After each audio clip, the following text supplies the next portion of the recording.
Hello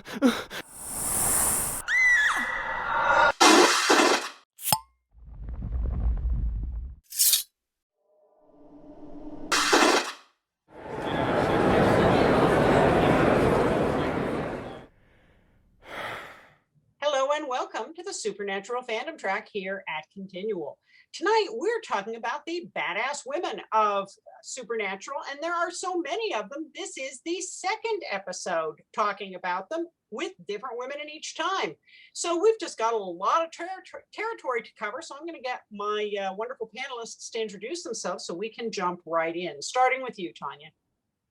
Hi, I'm Tanya Cook, pronouns she, her, hers, and I am a sociology professor at the Community College of Aurora near Denver, Colorado, and Supernatural fan. I don't know what else I'm supposed to say. Writing a book about fan activism and literally card-carrying feminist. So there you go. Very cool. Michelle? Hi, I'm Michelle Crowley. I am a lecturer of communication studies and popular culture at Northern Kentucky University. And Dahlia. I'm Dahlia Rose. I'm a USA Today bestselling author. I live in Charlotte, North Carolina. I write the gauntlet of genres, and hi. And Anne. Hi, I'm Ann Wicker, and I'm a writer, editor, former journalist who came to Supernatural late in the game, but I'm an unabashed Dean girl, and I completely went down the rabbit hole when I became a fan. And I'm the editor of an anthology called Making Notes, Music of the Carolinas, which of course is about music in the Carolinas. I'm also the co-author of a memoir with Ann Moses, a woman who edited Tiger Beat magazine in the late 60s and early 70s and hung out with the Monkees and Bobby Sherman and all those guys. And I'm happy to be here. And I'm Gail Z. Martin and Morgan Bryce. As Gail, I write epic fantasy, urban fantasy, near future post-apocalyptic books and more. And as Morgan, I write urban fantasy, male paranormal romance. But the thing that holds true across all the modern day stories is that they're all worlds Sam and Dean could walk into and feel right at home. So let's dive in and look at some more of these badass women in Supernatural, starting with Abaddon, a knight of hell. What do we say? She had great hair, she had great style, and she could kick ass. Tanya, what do you think? Yeah, she was fantastically portrayed by Elena Huffman, right? And just shout out. I mean, who didn't kind of want to get their ass kicked by Abaddon in a way? Like, just so interesting, I think. And there was actually depth to that character that I think wasn't necessarily one that needed to have depth or would have had depth in a different portrayal. Like, I actually remember feeling empathy for Abaddon and, just feeling like, okay, this is, she's obviously evil, but you kind of understood some of her motivations at times. So I kind of attribute that to the portrayal and, kick-ass cosplay. You always get to see the fun Abaddon cosplays. I forgot what else. Oh, I think just the fact that they hadn't thought until Abaddon to put a devil's trap in a bullet. Come on, really? Really, guys? That would have been like my first move. Okay. Anyway, all right. Michelle, what do you think? I think when it comes to the portrayal, so the Knights of Hell, they're really not given any kind of gender in the historical realm or in the lore. And so the fact that Abaddon and Dagon, right, those are the two Knights of Hell that they came across, and they were portrayed by female actresses. I think that's a fantastic kind of, I don't want to say step in the right direction with Supernatural, but I think it's a very interesting choice that they're making. Even their costumes were kind of similar, like with the leather jacket and tight pants, and obviously there's other stuff going on there. But so I liked how they portrayed Abaddon, and like you said, it's who wouldn't mind having their butt kicked by her, like by either of them, because they're just badasses. Dahlia, what do you think? When it comes to Abaddon, I think like was said, she did have depth, but then felt quirky a little bit, like she was just on that precipice of just going full batshit crazy without thinking about anything else. And her interaction with Sam and Dean, I always felt like Dean had a little bit of respect for her and the things that she did. I mean, of course he has to kill her and she was evil. But I coming down to the end to it that he really looked at her like, okay, role to play, we all have to role the Michael and Lucifer battle and stuff. I think that even that she actually had total ass. You know, I was impressed with badass. Okay, Anne? Well, I was intrigued by Josie Sands, the woman that Abaddon possesses, in that episode where she and Henry Winchester go to when she gets possessed. And it was intriguing to me that she was a really smart woman who had qualified for the Men of Letters, which was an old boy, old white men network of guys. And but she had somehow broken into that glass ceiling and was getting qualified as a woman of letters, I suppose. And so it was interesting to me, and it was also interesting to me that she sacrificed herself for Henry. And that's a pretty badass move. And it was interesting to see the way that Abaddon transitioned from the nun, the Mother Superior or whatever, to Josie, and then she obviously liked Josie's meat suit, so she kept having it. After they burned her up, she got it somehow. She revived it, and so it's interesting that she chose that Abaddon, instead of going for Henry, went for Josie. But I guess she also realized that she could more easily infiltrate the Men of Letters by possessing Josie. Yeah, I thought that for someone who didn't have a whole lot of screen time, not only did the actress do a great portrayal, but the character was well fleshed out, more so than Dagon. We really didn't get a whole lot of feeling for Dagon, even though she was a Knight of Hell or Prince of Hell or whatever. Other than just wanting to make sure Jack got born, we didn't really get much personality from her, but Abaddon certainly came across well. Mm-hmm. Any other thoughts on Dagon while we're on the subject? She wasn't there a whole lot. Go ahead. No, she wasn't, but she was like a pit bull that got off a leash. Her intent was clear, and nothing was going to stop her from, making sure that Jack's being born. And she, even though she sent him for, evil plans and, to cause the apocalypse, I think that they probably could have given her a little bit more depth than just being a two-dimensional character sitting there waiting for him to be born and killing people, along the way. Yeah. She wasn't around for long, but we've had other characters who weren't around for long who still made an impression. And so in that way, Abaddon definitely was much more fully realized than we got from Dagon. Now, someone who definitely came into her own and had plenty of screen time was Rowena. She's one of my favorites. Well, then start us off, Anne. Why do you love Rowena? Well, I like her because one of the things that they managed to do with her was they let her character grow and change over the course of all of her appearances. And she was, the frenemy.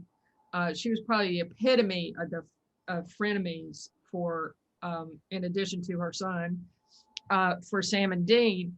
And I think that her whole character development was really interesting, and that Ruth Connell made that role her own, and worked through all the different writers that wrote Rowena, you know, but managed to make her probably one of the more consistent characters, you know, as far as just, yeah, you can't really trust her, but then you have to trust her, and then, okay, we do trust her, you know, but you saw her growth, even as a 500-year-old witch, or however old she said she was. You saw her growth as a person too, and I really loved her ending relationship with Sam, and that he trusted her and loved her, and she loved him in her way, I think. Mhm. Tanya? Yeah, I agree. I think your comments about her growth over the arc of her story are great. And I was also thinking as you were speaking about how Rowena as a character is a great counterpoint to Jodie or to Mama Winchester, right? As sort of a mother figure, but also in in a different way, and sort of the chaotic not evil, chaotic neutral mother figure. And then I love that the Winchesters are just such a corrupting force. They like, if you're a bad guy or gal or non-binary person or Knight of Hell, and you hang around them long enough, you get a little bit good maybe. And if you're a good person and you hang around them long enough, you get a little bit bad. Like, if you think about, that's sort of a theme that seems like it happens with a lot of the characters. They sort of corrupt Rowena and Crowley to the good side slightly when it suits their interests. But yes, I think she is one of the most feminist characters in the show overall, at least from my perspective, in terms of really, she is all about her own agency and autonomy. And I think for her, that is above being evil. But her quest for power, and I find this really interesting in a lot of like the witch, modern witch mythology, and I'm by no means an expert on that, but just what I see is women who have been historically subordinated so much are just, they end up going dark side because they want some control and some power over what happens to them. And you know, we could go into the history of that, but I think that that's just really fascinating. And so when you look at Rowena's through story, right, it's about that until eventually she gets to a point where she can start to um, have other people's interests in front of hers or align with hers. And then she becomes a little bit better, I guess. Okay. Dahlia? I think that Rowena was the epitome of anti-hero. She did not want to do half of the stuff that she did, but it, you know, somewhere in her, she felt something to make her do it, even if it's personal gain. You've got to look at like her backstory, the history of her and how she was always treated poorly. And you have, I think that with her gaining more power, that was like her, taking control of what really happened to her. And in her past, women in that era was not treated kindly at all. And I think she really is kind of like abusive in a way, that she was tired of it. And she's like, if I get my power and I'm the stronger I am, none of them can affect me.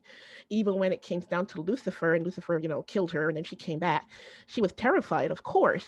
But then she, came into her own, and she was like, oh, you know what? I'm gonna fix him. And then she, got on the side of good, kind of evil, kind of good. So she was an anti-hero that I could really, mesh with. Okay. Michelle? I don't really have anything else to add that hasn't already been said, other than I know that Castiel typically gets credit for the most badass entry of the character, but frankly, the way that Rowena was introduced, where she's sitting there sipping her Manhattan, it's like, oh, the blood of the men that are pinned to the ceiling is now getting on my dress. Like just and it was also almost out of context, because it's like we're being introduced to this new villain sort of character, and we don't really know what to make of it. And the first thing we see is her just being so nonchalant about the gore that's going on above her. And so that's one of the things that really struck me about the character immediately. And also that I cosplay Rowena at different cons, so like she's my love. And yeah, her story, and especially her relationship with Sam towards the end, it wasn't like it wasn't kind of like the creepy, not really creepy, but it wasn't like a romantic relationship, but it was more like a, you know, like she says at the end, you know, that's my boy, almost like a motherly mentor. And she really took to Sam more so than she ever took to Dean. So I don't know. I love the McLeods, and yeah, I think we'd all get along really, really well. Well, Rowena stuck around long enough to get a redemption arc. And she was kind of the mirror image of, you know, they say that you stick around long enough to become the thing you hunt. Well, she stuck around long enough to, in a different way, become the hero. And after all of her disempowerment throughout her long life, seeing her become the Queen of Hell and just make it over in her image was very gratifying. Now, our next one is also a frenemy, and that's Bella. Dahlia, what do you think about Bella? Bella, I love to hate her. That's basically it. I loved to hate her. She was so charismatic, and yet she had, you know, her ulterior motives. And for some reason, I think that she messed really well with the boys, especially when, you know, they had to find the hand of glory and she stole it. And then they ended up having to help her so she wouldn't die. And then she's like, you know, okay, here's some money. You did me a favor, I do you a favor. She didn't want to owe anyone anything. And one of my favorite things when Sam asked her, I think it was Sam asked her, you know, how do you sleep at night? She's like, on a pile, naked on a pile of money. I think that was the best line ever, because who wouldn't want to do that? But I think I didn't like that she ended up having to go to hell and be killed. And I wanted her to stick around longer because she really had an interesting character that could have been redeemed. Mm-hmm. Tanya? I agree. A very charismatic villain. I almost feel like she was sort of the pilot test. Like when when we're writing a survey, like we do a pilot test for an experiment. So she was almost like the pilot test for a Rowena or a Crowley for me, in a way, with the show sort of trying to experiment with that. I was thinking as you were talking about, okay, did they do that before that character? Did they have a frenemy? And correct me if I'm wrong, but I also thought that was really interesting. And also that up until that point, I think a lot of the women characters were sort of either victims they were helping or kind of eye candy. And she was really her own person, for better or worse. And I do think she could have had more of an arc. I really did enjoy the kind of Catwoman Batman relationship she had going on with the guys. But yeah, that to me was a bit of a missed opportunity. But again, I think of that as sort of like a pilot test of, oh, where could we go with this type of a relationship? Yeah. What do you think, Michelle? I like the analogy of Batman and Catwoman. That's a really good way of putting it, because as when you first brought her up, the first thing I thought of was, I have 4 words for her. Can I shoot her? I'm not a big fan of Bella. I think she was kind of one of those characters that was introduced just as a means to an end. But now, in, you know, Tanya, and what you're saying, and Dahlia too, she was that prototype. And she gave us a perspective. She gave us a different type of female character that we can, you know, more so connect with, or even just kind of see, all right, how are the boys gonna deal with this frenemy sort of situation?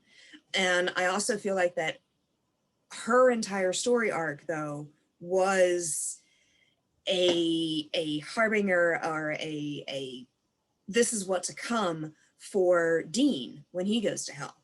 So, you know, we saw as the audience, as well as the boys, saw her demise, and, you know, going crazy and you know, getting torn to shreds by a hellhound. And then when we have Dean going through the same thing, we know how horrible it was for Bella, so we're expecting just as bad for Dean. And so in that sense, again, there's a character who's really the only purpose, storyline, story arc wise, is just to further the boys. And that's a huge theme in the first 5 seasons. But yeah, she had a lot of missed opportunities, but I still want to shoot her. Anne, what about you? Well, I liked her. And I will echo what others have said about that. I think that her story arc could have gone on.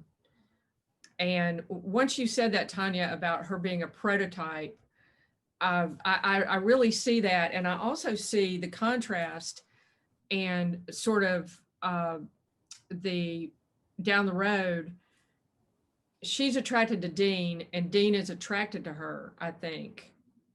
I've always thought that in watching those episodes. And that sort of echoes what happens later with Amara.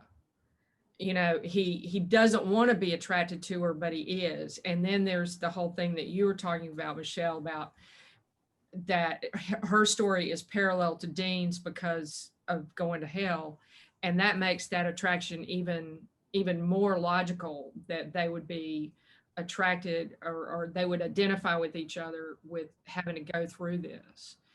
I really, and also, with Rowena's relationship with Sam, Dean had a different kind of relationship with Bella, and Sam was really not that much of a part of that relationship with Bella. But I also love the Batman Catwoman. Mm-hmm. That's right on the money. I never wanted to see Bella become a romantic interest, but I loved her as a frenemy, kind of like Rowena and Crowley, and just a thorn in the side, except for times that she'd show up and save them. And speaking of which, what about Meg? Definitely there on the frenemy side, starts out really awful, ends up sacrificial. What do we think? Dahlia?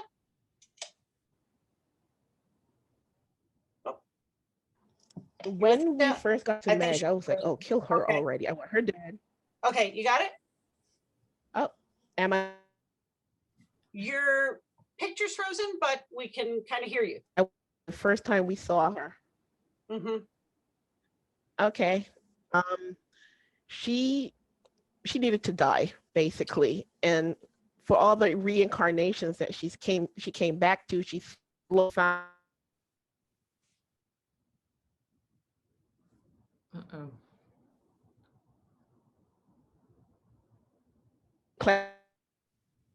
how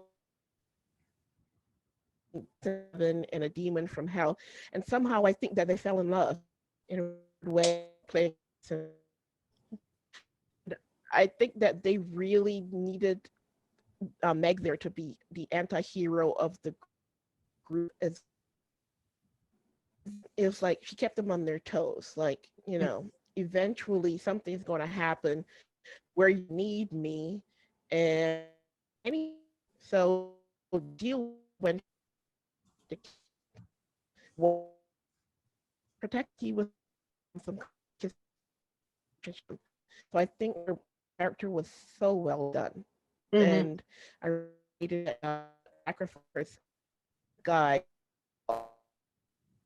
she could do. Her FTL project and for the boys, and I really wanted them to reincarnate her and take her out of hell, and I was kind of disappointed that she didn't get that story, but hey, I still love her anyway. Yep. Anne? Oops. I had a hard time hearing what Dahlia was saying, but Meg, I really liked the way Rachel portrayed Meg, much better than the original Meg, whose the actor's name escapes me. But she seemed to be a plot device early on, just for that whole division, when Sam and Dean had fallen out. And I didn't think that her character would get the much longer story arc that she did, except, I think that Rachel really made that character her own. And her whole sacrificing, well, not really sacrificing, but being willing to babysit Castiel was, uh, and her relationship with Castiel was hilarious. And I enjoyed that so much. And I really hated that she had to die. Mhm. Michelle? So, and I'm going to take an opposite side of what you're saying. So first off, I love both actresses that have played Meg. The Rachel's character, Rachel's development with the character is definitely much more so than Nikki's, who was the original Meg. But when Meg 1.0 came onto the scene, she was just, I mean, she really wasn't that sexual. Yeah, she was blonde. Yeah, she wore tight clothes, but she had real shortcut hair, and she was real, very much like a all business sort of character. And she wasn't there saying, oh hey, I sleep with me, almost like the way Bella came across. But she came out and she was a foil really to Sam.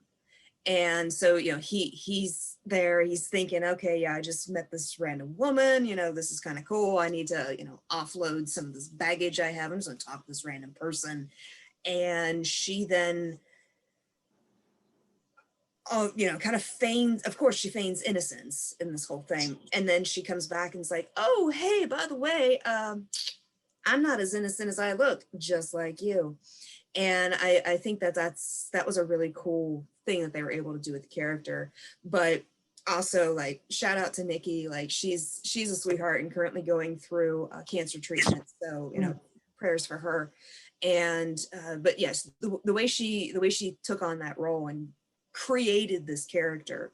And then Rachel took what Nikki created and then moved it on to a much larger than life sort of relationship with Cass and relationship, that frenemy thing. But overall, she's an interesting one. Like I never actually believed that she was on their side, even after she's like, yeah, I'm on the run. Crowley wants me dead. I don't like him. I never really believed. I could never believe her. And I think that's also a testament to both actresses, is that they're playing the character, with cards held very tightly to their chest. And I really enjoy characters like that. Okay, Tanya? I agree. I think that comment was really apt about we don't trust her motivations. And I think that worked I appreciate the parallel with Castiel, because I see Meg as sort of the demon version of this once loyal soldier, right, who becomes corrupted by the, I guess, handsome tallness of the Winchester brothers. I don't know, or gets pulled into the saga, right, and becomes more like of a gray, not sure where someone's alignment is, and it's going to change from moment to moment. And of course, yes, Rachel gets to have some of the most wonderfully delivered and fantastic lines in the series. And I would love to have just seen outtakes of the sitcom version of Meg taking care of Cass in the hospital, right? That just would be really funny as a comic. But yeah, really interesting. I think also, is this the first time with Meg 1 where we see a demon kind of be a little more sneaky in that way, like trying to befriend somebody and then kind of switch it up like that? That was interesting to me, because I knew something was wrong with that character, but I didn't know what it was initially watching that episode. And then when she, I need to make a call, and, cuts the guy's throat, you're like, okay, all right then. But once again, Meg's main motivation is what's best for Meg. And I think that's why we had trouble trusting her. And also, I really appreciated that they brought Rachel back. I know not Meg, but as the empty, and that she fought to be in a chair. I just think that's worth mentioning as well, that for representation purposes, I thought that was interesting. Now, speaking of people who, wait, Anne, did you weigh in on Meg? Okay. Speaking of people who tried to appear as something that they weren't, there's Ruby. So, Anne, what about Ruby? Ruby 1 or Ruby 2? Well, I like Katie Cassidy, and I thought she did kind of like you were saying, Michelle. Katie Cassidy about Meg. Katie Cassidy really, she really took that character and ran with it. And I mean, at first, I didn't like her that much because, frankly, I'd been watching Arrow, and I kept seeing her as Canary. So I was sort of. It took me a while to buy into her as this demon who was trying to help Sam, and I knew she was lying from the get-go about being able to save Dean. But Katie really gave some depth to that character as far as being a demon, and she was a different demon from Meg. I mean, they were very different to me, but she also taught us more about what demons lie. Manipulative, what is it? She says manipulative is in the job description, that sort of thing. But she also said one crucial thing to Dean at one point that I thought was interesting, that she remembered about being human. And I thought that was a very telling thing about her. And of course, when Genevieve took over, her persona was so different to me that I almost didn't, I mean, with the two Megs, you could sort of see the transition to me, but I thought that Katie and Genevieve were so different. It was not like, I mean, Ruby 1 and Ruby 2 were almost like two different Rubies to me. And of course, the whole thing about she wanted power, and she was loyal to no one but herself or to Lilith. Mm-hmm. Dahlia? Ruby, I was one character in Supernatural I did not like. I couldn't bring myself to like her. From the first time she approached Sam, I was like, that hussy's up to something, using my mother-in-law's words. But when her true motivation came out, and you saw that she was deceptive. Yes, we all know demons lie, but I think that she was uncompromisingly horrid, and for what she did in the whole series, and especially kind of loved when she died. In all actuality, yeah, you broke Lilith out, but you died. And one of my favorite scenes was when they had to go back in time, and Sam was actually married to her, and Dean was like, what the hell's going on, when they walk into the mansion. And she's like, oh, well, I don't know what you're talking about. This is a character. And even there, and when she was supposed to be human and normal and just an actress and all that good stuff, I didn't like her. I could not bring myself to like this woman in this series. So kind of glad she was gone. How about you, Michelle? I have to echo what Anne was saying, that when Ruby 1.0 came on the scene, it was like, yes, I buy this character. But then when Genevieve took over from Katie, it seemed like it was just more so an eye candy. I mean, when we're introduced to Meg the first time, she's in a bus stop, and she, looks like she's on the run of something. First time we see Ruby 2.0, she's in her underwear. And I feel like I always say that the reason I just can't get behind the character is because they taunted Sam to the dark side with like panties in a bra. Yes. I was going to say another word that's a slang term for a cat, but I was trying to keep it nice. So they taunted Sam to the dark side essentially with cookies. And I just felt like he would be a much smarter person than that, even given his grief, given the state of mind of being without Dean. Like when Dean reunites with Sam in the hotel room, like it's pretty obvious what was going on. Genevieve, Ruby answers the door and she goes, "Oh, you're not the pizza guy." And it's just, I didn't think Sam would be tempted so easily. And that's one of the reasons that Ruby 2.0, I also rejoiced when she died. And it was just one of those things where it's like, Sam has to be smarter than this. Like, Sam doesn't think with that part, but apparently he does. But yeah, that aside, like, I love Genevieve. I think she's a fantastic person, and I love her other work, but just Ruby 2.0, like, I want to feed her in the meat grinder myself. Tanya? I can, I think Ruby is the hardest character for me to have empathy or, like a balanced appreciation for. But I agree I think, Michelle, you kind of said exactly what has bothered me about that transition is that at the beginning, Katie, Ruby 1 goes through all this development to kind of build trust, and you get the knife and all of that stuff. And I think that was interesting and important.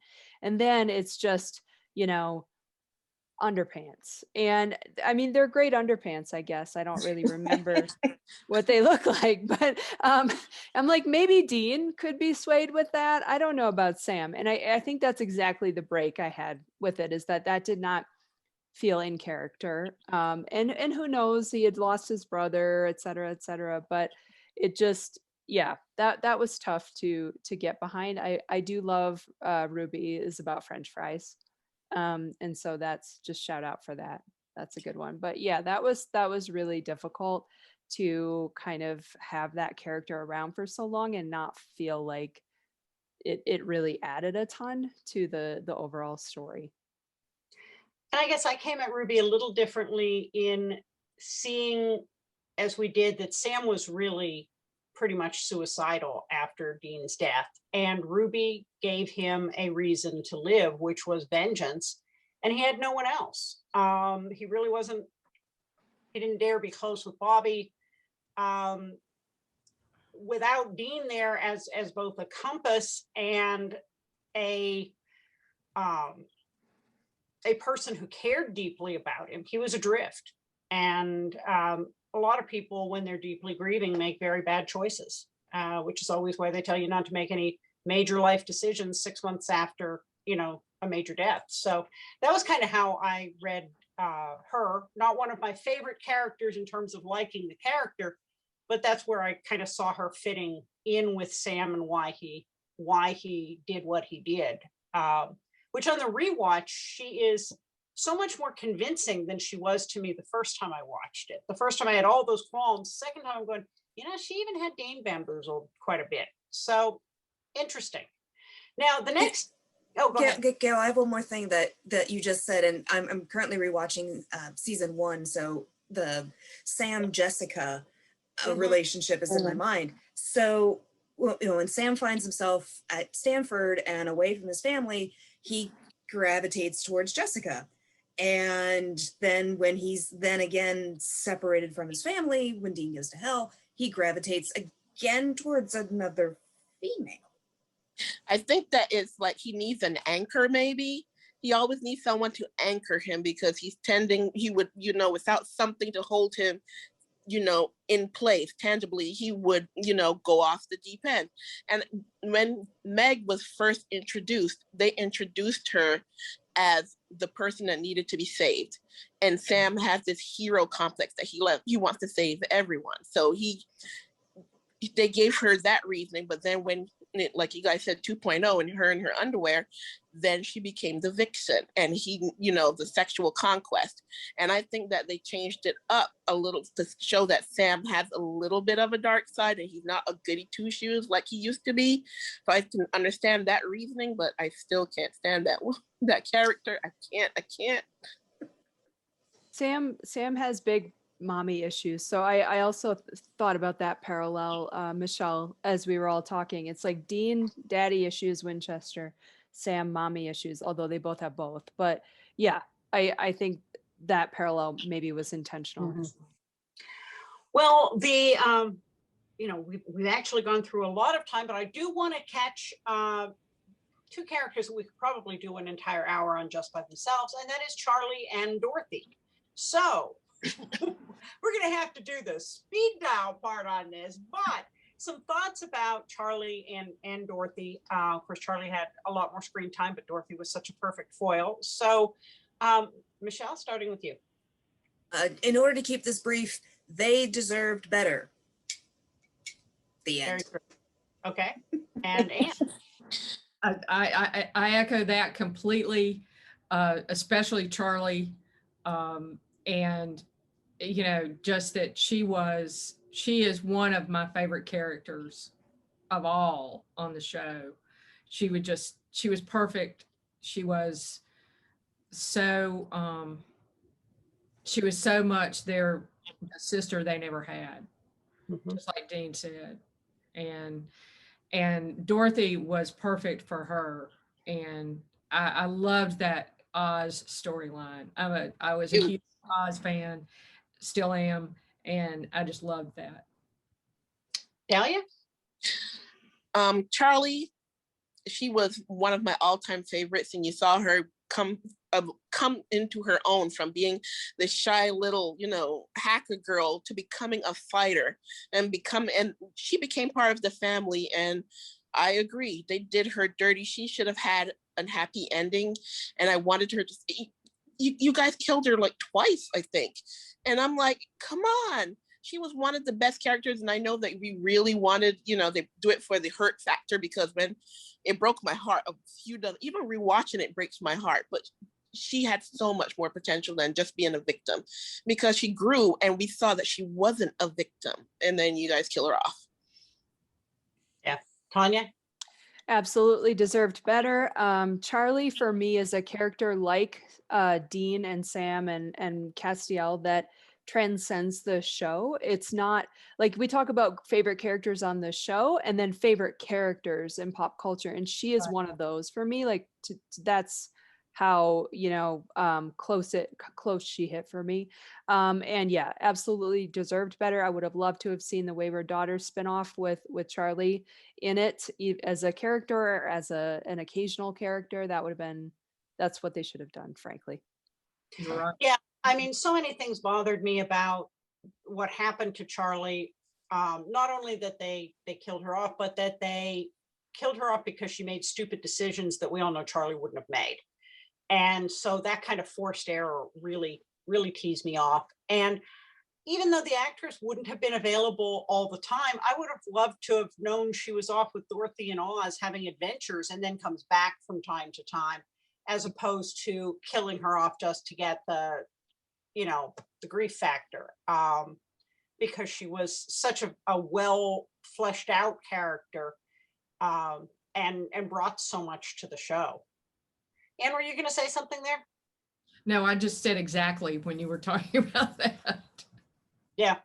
Well, folks, we have powered through another hour, and wow, there were some names on the list. So it's a good thing we're going to have a third panel on this. We'll try to get all those folks in. But thank you so much for being here. Let's go around quickly and let everybody know where they can find you online, starting with you, Tanya. Okay, hi. You can find me at AK Nerd Fighting on Twitter or at Prof Tanya Cook on Twitter. Okay, Michelle? You can find me at Preheating Prof on Twitter. Dahlia? You can find me, Dahlia Rose 1029 on Twitter, and my website is www.dahliaroseUnscripted.com, and Facebook, anywhere you find me, just say hey and I'll say hey back. Anne? I'm mostly on Facebook under Ann Wicker, and I'm also on Twitter under Ann Wicker, no spaces. And you can also find me on Instagram at Ann.Wicker too. I'm pretty easy to find at gailzmartin.com and morganbryce.com, and everything on social media is a variation of those names. But most of the time you can find me here on Continual.